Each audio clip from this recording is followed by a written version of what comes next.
So here we are here with Fanatiik. We are actually recording this on the very first day of Worlds play-ins. We've had some very exciting matches. I think we're maybe 4 games in already. Have you been watching any of the Worlds matches so far? And what have you noticed? What have you seen so far in these play-ins? Yeah, I mean, I've woken up like 30 minutes right before, so yeah, I've been watching all the games that have happened. What do I take? Honestly, it's interesting because there's been so many changes since we've last watched pro play, right? Mm-hmm. So it's interesting to see how the meta is developing and what's wrong or not. It's pretty fun to watch. Yeah, I think for the most part these games have been very fun. Even with these wild card regions, we've seen some good play at some of the wild card regions. I think everything's been fun except for seeing Tryndamere. We were talking a little bit earlier. Tryndamere is a different champion playing a different game. He may end up being, what was it, 2 years ago? Was it Kiana who wasn't allowed to play in Worlds? Don't remember. Yeah, well, that's gonna probably be what Tryndamere is looking like moving forward. If we have any more questions about Worlds, we'll get to that later. I mean, we've had some pretty exciting games, but just talking about you though, you're kind of an old head in the scene. You've been around since 2016 in your first run with Supernova, so you've had a chance to observe and experience firsthand the kind of changes and growth in the amateur scene. What are your thoughts on how things have progressed, and how much better is amateur for aspiring pros now than it was, say, 4 or 5 years ago? For sure. I mean, just in general, like the whole scene, like amateur is solidly backed by Riot, and there's, like there's actually a reason to play amateur now, where since you can qualify for Proving Grounds or Scouting Grounds, whereas 2016 we were just playing. Mm-hmm. And there wasn't many eyes on the scene, so just that's all. It's been much better. So yeah. Yeah, I think that visibility and actually seeing some involvement from Riot has been a huge boost for the scene, the players in general. I think there could be a slight bit more, but I also think that we've seen, I mean, from 4 years ago, from even like a couple years ago, Riot's involvement in amateur has been huge. So, as someone who's been on both academy and amateur, what are some things you think that amateur can do to help their players reach the academy level? I mean, I think most amateur orgs or just teams have been doing a decent amount in terms of just pushing the players, try to do content, or just playing the inhouses or whatever the case may be. But like the only thing that really could help push some players, is money-wise having more financial backings. But it's difficult for orgs, get it mainly because there's no coming back. Like you're not. It's very. You're not gonna make your money back. So it's hard to say, oh, I'll pay these 5 players salary. So I would say that's the only thing, but it's kind of like impossible at the same time. Yeah, I feel you. It's like you want to give these players money, but there's not really enough like sponsorships, big Yep. partners like in the amateur scene. Resources and whatnot is great, but I think yeah, the budget is what's really separating amateur from academy. And speaking of separating amateur from academy, as someone who spent time, with TSM and Optic before the acquisition, what kinds of unique things does your presence on a team as both a veteran competitive player and someone with academy experience? What kind of things do you bring to a potential team with those experiences? Obviously, I come with the experience, but I think I can help mentor these players. I mean, I think most players in my team, Winter and PCL, Mm-hmm. have had sometimes, right? They have had one split, and it's not much, but I can always, help APA and Array, whatever it is. Like when they first talk to GMs, give him some advice or whatever the case may be. Even in game, I've been in on stream games and such, so I can always help them deal with the stress or whatever it is.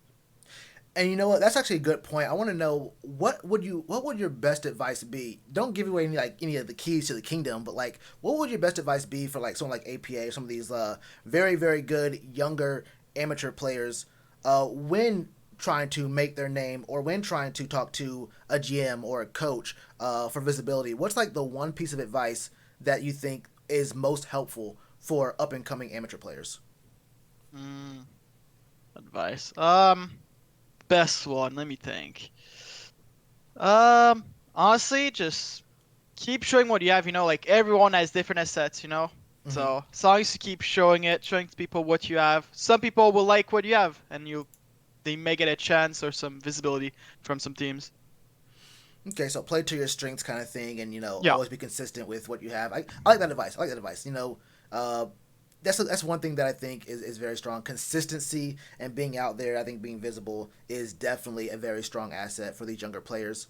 Uh, and I guess being going along with that vein, right about now for 99% of people in the world, this is like the beginning, middle of fall, but in our scene, it's the beginning of LFT season. Everyone has the looking for team posts. Everyone has the images. I know our guy Tony King's GFX. He has the game on lock with those pictures and whatnot. But I have noticed. I've gone through like most people's Twitters and whatnot. I've noticed I haven't seen an LFT post from you so far. Uh, Personally, I'm just holding on to it because C can do it right now. But the thing is, the off season has not started, right? It's not even close to starting. So I think a lot of players are just waiting on getting closer to the date. So Mm-hmm. you refresh your name to the people in this scene. So Oh, I never even thought about that. You see like the huge flood, like I mentioned, of LFT posts right when the end of Proving Grounds start, or right when Proving Grounds ends. But no, I never really considered holding off until right before or near to the date. So it's like, well, okay, hey, Fanatiik. I just now saw his post. He's getting a lot of interactions on his thing. Let me look at this rather than dig back for like a month or so to past LFTs. Is that advice? Is that like a secret kind of tech that you have, or is that advice you would potentially think about giving to other players as well, or just honestly, I think it's fine to either just make sure you, if let's say you do end up tweeting it like right after Prugos, whatever, make sure you reach out to the teams or personally or make another post oh, because it's always you should always refresh the people in the scene with your name or whatever the case may be, so got they it. don't forget about you. All right, yeah. That's another thing about visibility. I mean, I feel like I'm getting a theme from what I've been hearing from players a lot. Is it's about always having your name and your accomplishments in the eyes and ears of these coaches, of these GMs, of these people who have the people who make decisions around the scene. Just always making sure that you are you're visible to these guys. Um, and I know you're a guy who's like very locked in. I know you're a guy who hears a lot of things. I know like what was it, a month or two ago, there was a lot of talk about you specifically, but Resolve as a whole not playing so well. And then I know you were talking about how that was a big motivator. How big of a motivator was that for you, hearing some of your peers hitting you with some banter? And what specifically did you do to improve? Was it anything different, or what kind of mindset did you go in, like when you hear these kind of things, like in the background and whatnot? For sure. I mean, at least in our case, we've been probably a top 2 AM team for the whole year. So when we had that slump, we're all really, really frustrated, and we just focus. Just honestly, our team out of as I said in multiple interviews, was extremely bad. So we just decided to just change it. Honestly, I'll put some blame on myself. I think I put pressure on the guys, and I think it snowballed and didn't create the best environment, honestly. But so we just changed it, did a complete change up, just have more funds and just focusing on improving much more. And I think we're a completely different team. Yeah, that focus, that like being able to regain that composure is huge. I mean, I know for hell, you play League of Legends, it's very easy to lose your composure sometimes, and being able to get the team back on track is huge as well. So and like you said, you were one of the two teams I believe in amateur who beat academy teams throughout this split. So when you go into these games against academy teams, is it a whole different mindset? Like what's the mindset from like one of the teams who actually beat academy? Like do you go into it thinking the same things you do with amateur? Is there like more pressure? Is there more like a let's perform because we beat an academy team? It's even bigger. What goes into your thought process when you're facing academy? I'll speak for myself. I don't know about the others, but personally, whenever I go to an account team, obviously there's some pressure, like if you end up beating those guys, obviously it's a lot of interactions, people will say, oh, wow, these players being a academy team. But at the same time, there isn't much pressure because you're a massive underdog, right? Like, Mm-hmm. so it's just honestly, I enjoy that feeling. It's pretty nice. You don't have much pressure, but at the same time you do. So it's weird. I feel you. Like expectations versus it's like you don't lose much if you lose, but you can gain a Yeah, lot if you win. Uh, 100%. so like it's a good way to get like that visibility once again. So speaking about visibility and getting your name out there. AOE Esports has been hosting the Amateur Arena, which is an in-house server for amateur players, and there are also some academy players in there as well. There's a lot of academy and LCS coaches that are going to be observing, looking at VODs, going over comms and whatnot, and helping out players by just observing and going through some of their plays. I think Parth just joined a few days ago, actually. We just had our very first show match stream just last night. What are your thoughts on in-houses and how well they can help players in the scene? And is that the best way to help yourself, or are there other ways that may potentially be better for some of these players? For sure. I mean, personally, I believe, at least for a lot of the top tier amateur players, the announcers don't really give much. And so your name is already out there, or at least should. And if it's not, then you just gotta reach out. But I think if you're, like a middle tier or bottom tier amateur players, you really should do anything to be playing those announcers mainly because you need to get your name out there. Like let's say you didn't play in Proving Grounds, a lot of these academy teams won't even know your name. So you should do anything to play in those. Yeah, and I think that since since solo queue is in the state that it's in, it's a whole different game. When you're Yeah. playing with actual serious players with comms, even if our game three last night. I know you're watching our game, part of our game three, where Five Fire was on that Tryndamere. There was 9 players on the Rift playing League of Legends. He was doing something different, but it's a whole different experience playing in houses with people who are serious about the game versus playing solo queue, right? Yeah, it's a different skill set, at least for most roles. So you gotta learn how to communicate. Your role even changes. Like juggle and support from solo queue to competitive is so different. So. Mm-hmm. And that's a good point as well. As someone who has spent time, in both academy and amateur, talk to me a little bit about the roles. Like, is there a way that amateur plays? Like, you're a jungler. Is there a different way that players play in amateur versus academy when you're the jungler, or is it all about is it just the team play style, or is there's a different mindset between the two levels of play? Um, I think there's a little different. It's not really like towards the role or anything. It's more so how the teams plays. A lot of the amateur teams would say, everyone's trying to prove something, so it's like very, very skirmishy, or there isn't much players who are willing to take more of the weak side role or whatever the case may be. Whereas in academy, the roles are much more refined and people know what they need to do to win the game as a team. Sorry. No, you're good. You're good. That's interesting as well. I think I can see that. A little bit more security as an academy player. As an amateur player, you're still hungry. And you're looking to Yep. you're still trying to get to that level. Impress. Yeah, exactly. So it can get to the point where you're trying to maybe push a little bit to get that highlight play. I think you touched earlier on content for helping as what an amateur team can do to help these players get more notice. How much of a of a of a helping hand do you think content is for players? And as someone who has played in the academy, I know I talked to Five Fire earlier. He was talking about how sometimes in academy contracts there will be requirements to do content. What would your advice be to some amateur players? Because there's a lot of players in the scene who just want to play League of Legends. You play Yeah. League, get known. I don't want to be on camera. I don't want to do interviews. I don't want to go off on these videos. What advice would you give some of these players who are less willing or less comfortable with content and being seen and heard? I just say, like a part of getting picked up, is having a brand and making sure your name is known, right? And whatever case may be, from posting on Twitter, posting on YouTube, or streaming, you should try to do something to get your name out there.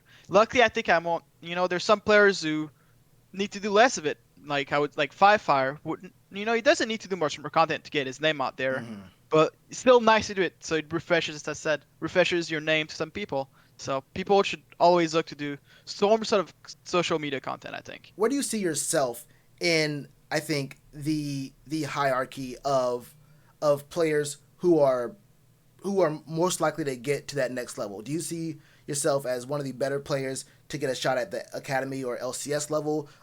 And how many players do you think in the amateur team right now are actually academy / maybe even LCS ready? Sure. Obviously, I think I'm honestly would the Proving Grounds that I just played. I think I'm very confident that I think I've shown I'm good enough to move up to academy. Hmm. And how many players do I realistically think could move up? Because I think the difference between more so academy ready or players that should be in academy. Because there's some players that have really a lot of upsides, but I've had some bad games, or in case maybe Hmm. I would say maybe 10 to 15, is a good at could play in academy. Interesting. So, but I don't know how many will actually move up. It's always hard to say with the off season. A lot of stuff can happen.